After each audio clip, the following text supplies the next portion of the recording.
Right, let's get straight into it. No fluff. Today we're putting Polkadot on the chopping block. Okay. The DOT token, the one that was, meant to be the next big thing and instead took a long nap. Morgan, you've been digging into this. Give it to me straight. Is it dead or just sleeping? Straight for the jugular, Chris. All right, look, let's do a proper SWOT on it. Strengths, weaknesses, opportunities, threats. The full works. So first, the good bit. What is it even trying to do? Go on then, impress me. It's trying to be the internet of blockchains.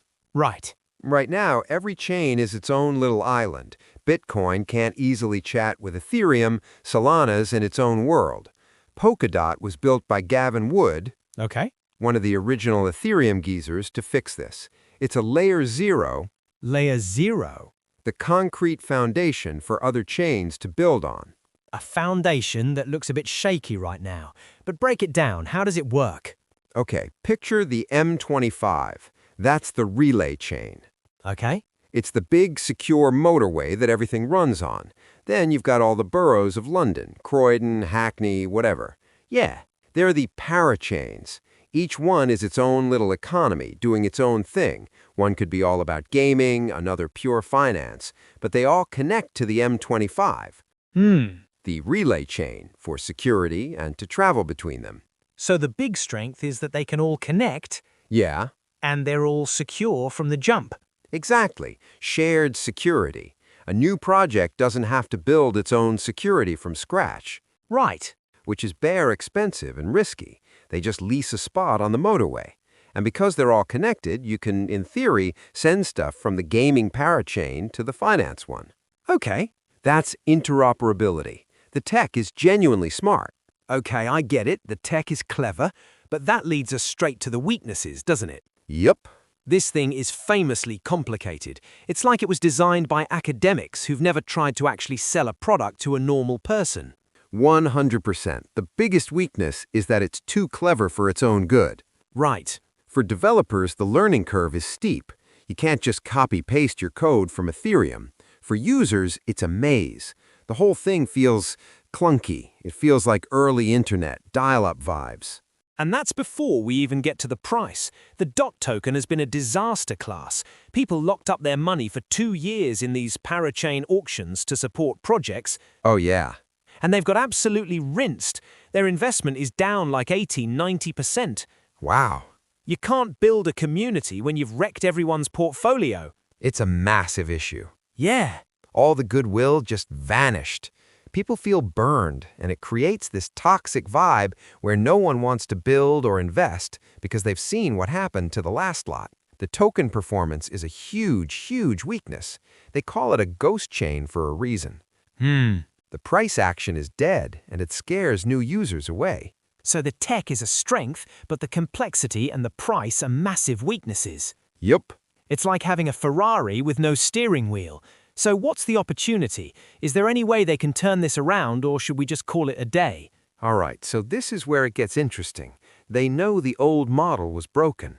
Those parachain auctions, right, where teams had to raise millions in DOT just to get a 2-year lease? Yeah, that was a huge barrier. It was like trying to open a pop-up shop but having to pay 10 years rent up front. Long. So what's the fix? They're rolling out something called Polkadot 2.0, and the main part of that is agile core time. Okay. It's basically moving from that mad upfront rent model to a pay-as-you-go system. You can buy a bit of block space for a month or even for a few hours. This is massive. It drops the barrier to entry from millions of quid to, well, basically nothing.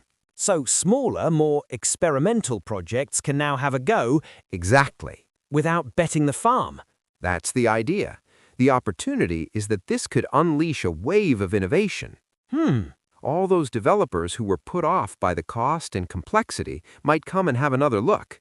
If they can make the developer experience smoother alongside this, they might actually get some proper killer apps built. A big if. Yeah. Which brings us to the threats, because even if they fix their own house, the whole neighborhood has changed, innit? Exactly. The biggest threat is the competition. While Polkadot was busy being complicated, Ethereum's Layer 2s like Arbitrum and Optimism came along. Right. and basically started doing what Polkadot promised.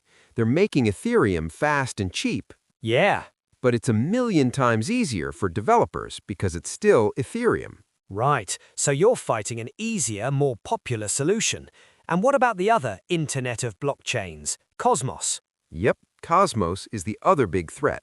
Okay. It has a different philosophy, more about total sovereignty for each chain, but it's also tackling interoperability. So yeah, Polkadot is getting squeezed from two sides, from the Ethereum ecosystem and from its direct competitor, Cosmos. It's fighting a war on two fronts. So the threat is basically that it's become irrelevant. The core of it is, can it win back developer mindshare and user trust? Right. The tech might be great, but the market is brutal. It doesn't wait around. If Polkadot 2.0 isn't a massive, immediate hit, it risks just fading away completely. Mad. So a quick summary. Strengths, brilliant, secure tech for interoperability. Yep. Weaknesses, a joke of a token price, way too complex, and it burned its early supporters. Huge. Opportunities, Polkadot 2.0 and agile core time could make it cheap and easy to build on, attracting new blood. Right. Threats, it's getting eaten alive by Ethereum's Layer 2s and Cosmos. You've nailed it. It's a proper crossroads for them. The next year is make or break. All right, solid. Cheers for the breakdown, Morg. Proper insightful. To everyone listening, that's our take. It's a tough look for DOT, but there's a glimmer of hope. What do you lot reckon? Is Polkadot 2.0 a game changer or just rearranging the deck chairs on the Titanic? Join our chat group. The link's in the description below. Come and argue with us. It'll be a laugh. And if you're signing up to any exchanges, use our referral link. Show some love. Cheers, everyone. Catch you in the chat. Now, here's a question we'd like you to think about. Does truly innovative technology even matter in crypto? If it doesn't have good marketing and a simple user experience? Think about it. Laters.